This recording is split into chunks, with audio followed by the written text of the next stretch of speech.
งไฟฟ้าบ่อน้ำมันผมก็ยอมแล้วแต่ท่านทำยังจะให้ผมนี่วางอาวุธ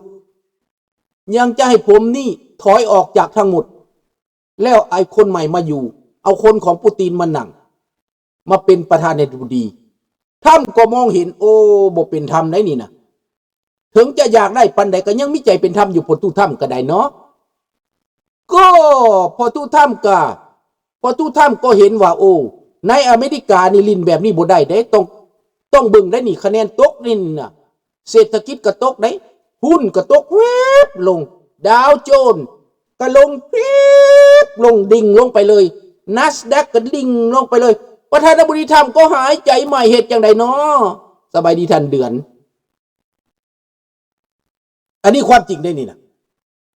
เป็นความจริงทั้งหมดที่ข้าพเจ้าค้นคว้าทางรัสเซียค้นคว้าทางยูเครนมานี่นะมาเว้านี่นะคนในเมื่อเป็นจังสั้นท่านถ้ำก็เบิ่งต้องประเมินได้ตั้งแต่เว้ากันมานี่มันเป็นแนวใดนี่นะมันเกิดกลายเป็นรัสเซียนี่ปีนความเว้าลิ้นปีนความเว้าการเจรจาข้างทำอิฐเว้าการตกลงกันอยู่ซาอุดิอาระเบียอยู่แจดดารถบ่ปฏิบัติตามคำเว้าได้บัดนี้เซเลนสกี้นี่ปฏิบัติตามคำเว้าคำใดเอาคำนั้นเซเลนสกี้เป็นแซงแซ่ได้บัดนี้จากผู้ร้ายกลายเป็นคนดีได้บัดนี้นะจากกล่าวหาว่าเซเลนสกี้เป็นเผด็จการจากกล่าวหาเซเลนสกี้บ่ฟังความดื้อด้านกลายเป็นเซเลนสกี้คนน่ารักจากผู้ร้ายกลายเป็นผู้ดีกลายเป็นแบบนั้นไปอีกบัดนี้มันมีผลเอฟเฟกต์หลายอย่างหาแล้วแคนาดาก็สิบ่ซื้อ F-35 กงตรา19,000 ล้านจะยุติไปซื้อยนต์อื่นท่านก็หากลับมาเห็นนี่ได้ขนาดเพื่อนบ้านตัวเองก็ที่เป็นแนวใหม่ไปยุโรปก็สิเป็นแนวใหม่ไปเบิดกงตรา F-35 ที่ตกลงน้ำเบิดสิตอมเบอาโลเนี่ยสิช็อตดาวอินวอเตอร์พี่น้อง การทำก็โอ้กูเห็ดผิดแล้วนี่ก็ที่เปลี่ยนแผนการใหม่เบื้องนี้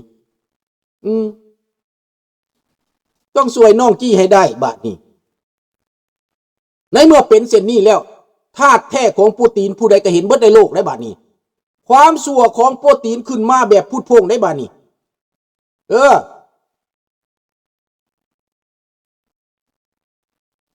ในเมื่อเป็นจังสั้นพี่น้องโลกนี่ก็คือความจริงนั่นแหละสัจจังเวอมตะวาจาละครฉากใดสร้างขึ้นมาละครฉากนั้นต้องกลับไปที่เดิมนะในเมื่อเป็นเช่นนั้นพี่น้อง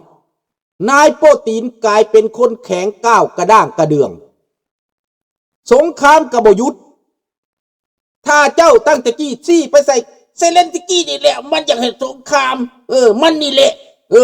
มันนี่แหละเหตุให้รัสเซียต้องเป็นทั้งสั้นจังซี่เหตุให้ต้องคอยนี่มันนี่แหละเจ้าต้องจัดการมันจะต้องจัดการมันบอกให้ทำไหนทำก็ใจเย็นเฮาสิบีบคอมันดอกเฮาสิมันยอมดอกแต่สุดท้ายแล้วคนที่ปณีประนอมคนที่นอบน้อมถ่อมตนกลายเป็นเซเลนสกี้ yes my president yes เจ้าอยากได้หยังค่อยให้เจ้าหมดจะบอกหินจักวาดขี่เศษศาสตร์มอนแก้งก็ตามเลยบาดนี้ลอยน้ำเลยนะลอยน้ำเลยเอาเลยเซเลนสกี้เป็นโปรอเมริกันเป็นโปรออกซิดังตันเป็นโปรเดโมคราซีเป็นโปรฟรีดอมเบิดเลยมอบให้เบิดมอบให้ทุกยิงทุกอย่างเอาเลยอยากเข้ามาบริหารประเทศยูเครนก็มาเลยคนอเมริกาจะยอมให้ท่านทำบริหารประเทศอเมริกาประเทศยูเครนเลยแล้วเซเลนสกี้ก็สิลงแบบพระเอกจะเอาบ่อยากมาบริหารก็สิมอบให้เด้มอบให้มอบให้เจดีแวนก็ได้มอบให้วอชก็ได้มอบให้มาโกโรบิโอก็ได้มาบริหารยูเครนบ่สลาดขึ้นได้เนาะข้าพเจ้าว่าสลาดขึ้นได้นี่คิดนักเป็นบ่บาดนี่ปูตินคิดนักพลาดท่าไปแล้วขึ้นว่าได้ท่าได้จี้ทำจี้เข้าไปจี้ก้นเอาหรือบ่เอาเจ้าเห็ดหรือบ่เห็ดข้าเจ้าสิเอาอย่างน้ำข่อยเจ้าสิเป็นยังข่อยสิมาค้าขายน้ำกันสิมากลับคืนดีน้ำกัน เจ้าต้องจัดการบักกี้นี่ก่อนมันนี่แหละตัวอันตรายซี่ใส่นะตัวสิงซี่ใส่ตัวแพะว่ะแพะนี่แหละอันตรายลูกหลานตัวสิงท่านก็มาประเมินเบิ่งสิงกับแพะตัวใดมันอันตรายกว่ากันในบ้านนี้คิดไปคิดมานี่แพะก็คือแพะสิงก็คือสิงได้คู่อริของเฮานี่แม่นไผท่านก็ต้องมองคืนไปหลังว่าสมัยโซเวียตพวกนี้มันบ่เปลี่ยนแปลงมันเปลี่ยนตั้งแต่สื่อมันเปลี่ยนตั้งแต่ลัทธิซื่อแต่คนยังคือเก่าสันดานยังคือเก่าความคิดยังคือเก่าท่านก็ต้องทบทวนใหม่ทั้งหมดฟังแต่ลูกเคยตัวเองไรก็บ่ค่อยดีบาดนี้ลูกสาวตัวเองอาเวียงก้าก็บอกว่าแดดี้เจ้าเฮ็ดนั่นเสียเบิดคะแนนข่อย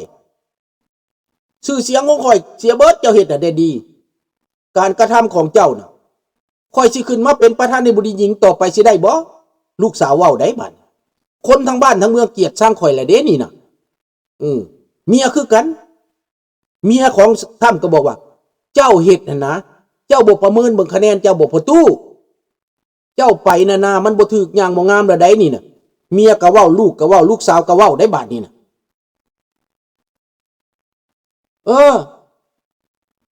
บาดนี้ปูบ่ได้ใจได้บาดนี้ปูอาละวาดได้บาดนี้ถ้าทายถ้ำได้บาดนี้ปูอาละวาดได้ถ้ำก็บอกว่าโธ่ผู้ตีนเจ้ารูปหน้าข่อยน้อถ้ำจะเห็นอย่างต่อไป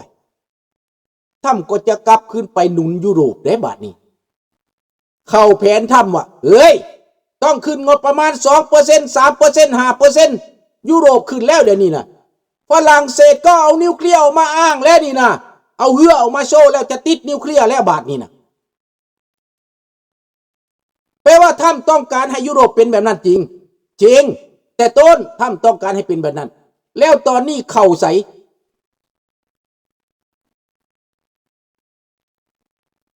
เข้าแบบใดบาทนี่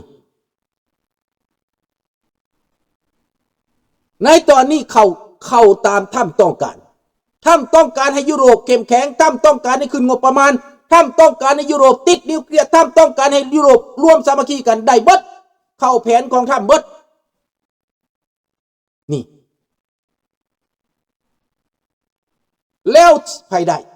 เซเลนสกี้ได้การเมืองถ้าบ่มีเซเลนสกี้นะยุโรปก็บ่เป็นแบบนี้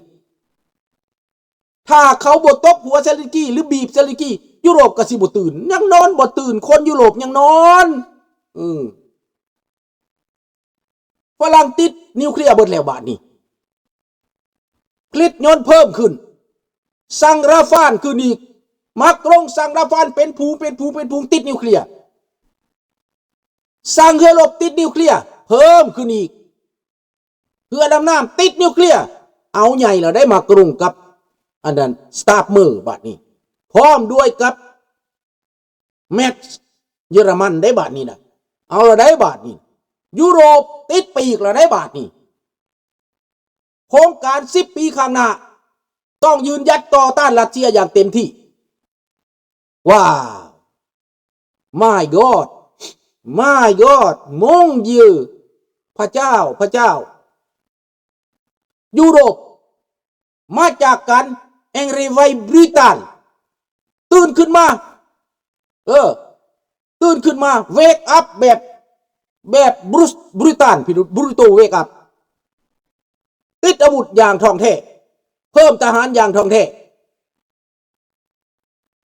นี่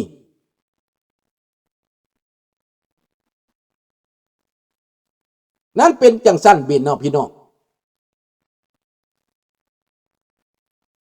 ถึงว่าแนวใดก็ตามพี่น้องเซเลนสกี้ก็ปัสปีสูจน์ให้เห็นอีกว่าลุงสุนทราอ้ายสุนทราพ่อเฒ่าสุนทราพ่อตู้สุนทราเจ้าสิมาโคให้แต่เซเลนสกี้สิบ่โคจังไดเซเลนสกี้นั่นน่ะหลังจากเว้ากันกับท่านทำเรียบร้อยแล้วหลังจากรัสเซียถล่มยูเครนแล้วได้ฟ้องพ่อตู้ทำแล้วพ่อตู้ทำก็แม่นความเจ้าดังนั้นเซเลนสกี้ก็จัดการกับหยังจัดการกับฐานทัพเอ็งเจล2สนามบินสาราตอบพี่น้อง มัดมาดเลยแหละพี่น้องจัดการกับสนามบินซาราตอบ100 กว่าลูกใส่ทั้งฮาปูนใส่ทั้งโดรน100 กว่าลูกถล่มซาราตอบตกใส่สนามบินซาราตอบเครื่องบินใหม่รวบตกใส่สางอาวุธจังแม่นมีแนวสอยพี่น้องเทวดาสอยลูกปืนนั้นจับไปใส่สังอิสกันเดอร์ไม่เกี้ยงแล้วลูกอิสกันเดอร์นั้นเป็นลูกอิสกันเดอร์ที่มีนิวเคลียร์ก็มีที่รัสเซียเก็บไว้ว่าสิเอามาทิ่มใส่ยูเครนนั่นแหละแต่บ่ทันได้ออกมาเอาลูกอิสกันเดอร์ที่บ่มีนิวเคลียร์ขึ้นมาก่อนในสางอิสกันเดอร์นั้นมีลูกนิวเคลียร์อย่างน้อยก็4-5 ลูกหรือ10 ลูกที่จะเอามายิงถล่มยูเครนในเมื่อเวลาสุดท้ายใช่แล้วเนปตูนกับปาลาดิเซียกับอีกหลายๆโดรนที่ยูเครนผลิตได้นั้นส่งเข้าไปจัดการ100 กว่าลูกในสนามบินในแก้วตกใส่สางอาวุธเนปตูนสางอาวุธเอสกันเดอร์ของรัสเซียตุ้มลงไปไม่วึ่มขึ้นมาแล้วเป็นลูกเห็ดเป็นลูกเห็ดเคมีลูกเอสกันเดอร์นั้นเป็นลูกเคมี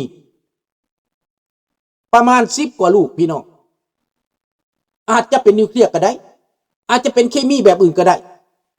ในเคมีเหล่านั้นเป็นพิษเป็นอันตรายต่อคนรัสเซียพวกใดอยู่ในสนามบินแอนแก้ว2ในเมืองซาราตอบนั้นต้องหนีกระเจิงต้องขนพลเรือนหนีขอบรอบ10 กิโลเมตรเป็น20 กิโลเมตรมณฑลต้องแยกหนีต้องขนกันหนี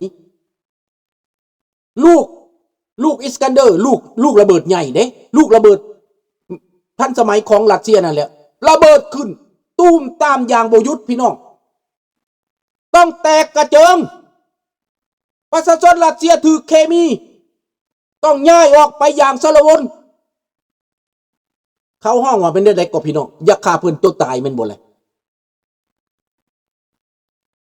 นี่อยากฆ่าเพิ่นตัวตาย